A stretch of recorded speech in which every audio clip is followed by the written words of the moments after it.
I have the pleasure of introducing someone who is a very familiar figure in this community.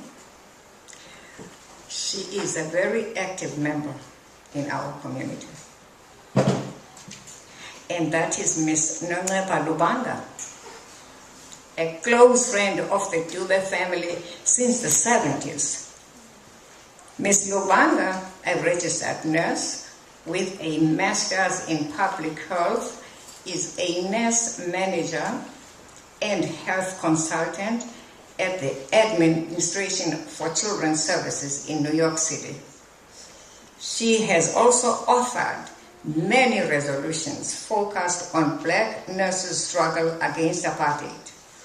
In 1993, Nonceba traveled to Madrid, Spain, and successfully blocked the then South African Nursing Association from being readmitted to International Council of Nurses, the ICN. This helped in the transition and formation of the new Democratic Nursing Association of South Africa, the NOSA, which in July 2009 hosted the ICN Quadrennial Congress. This was the first time since its inception, 100 years earlier, that this conference was ever held on the African continent. In 2008, Nonceba received the Margaret G. Ironstein Gold Medal for outstanding contribution to nursing, awarded by the Public Health Nursing section of the American Public Health Association. Please join me in welcoming Ms. Nonceba Lubanga. Take it away, Ms. Fred.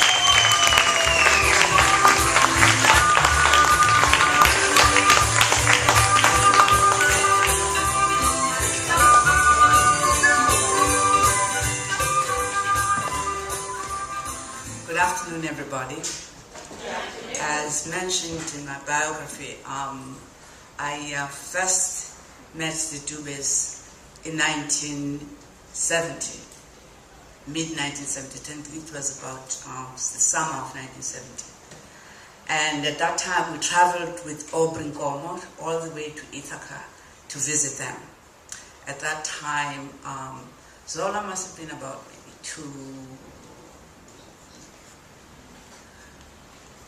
10, 4, 5, Zim about 10 or so. You know, as I'm bumbling here, please forgive me, it's my age. Anyway,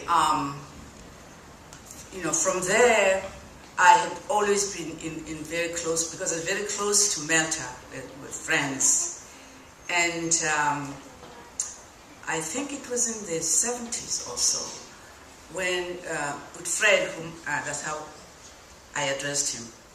Oh, before I start, I bring greetings to Mrs.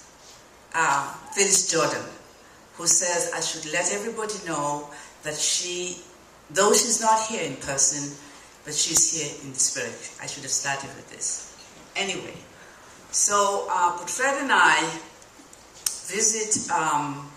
we drove to New Jersey to visit or to express condolences to Kebsum.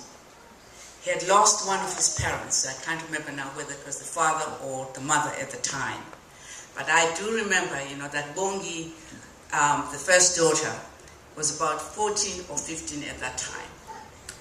And when we got there, people sat around, you know, we had a Lee, a Copes, Obrinkomo, and a couple of other people. And everybody was buzzing around and they were talking politics, anything from Marxism, you know, communism, a social democrat who was more social democrat than the other, who was more Marxist than the other, was more socialist than the other. Meantime, Keb is sitting at the back there, sadly looking at everybody. After all this wrangling and talking and people drinking, I really got fed up and stood up and I said, be quiet, everybody. We've come here to console Cap. And he's sitting right there at the back there, sadly, and nobody's paying attention to him. We have to do something. So I started some hymn, can't remember what it was, and you could hear Fred bellowing with his bass baritone voice as we all sang in harmony. And Aubrey comes afterwards and says, "My God, ukhulile Nonceba," which means you have grown. So that's one. As I say, I'm going to speak in just anecdotes here. One of the things, that Fred said at this time, he stood up after we had sang our prayer, our hymnal and sang a prayer. He stood up and gave us information about Cap's parent, and also noted to us, that actually Cap's father was a minister. And he went on to tell us, how he knew, Cap from home. So this is not just, being here, in New York City, but he knew everything about the family from. So one of the things I want to say about Fred, it showed also the training in psychology and social work, where he was always able to intervene and calm, the waters. And I'm going over now, to some critical crisis that once occurred in the South African community.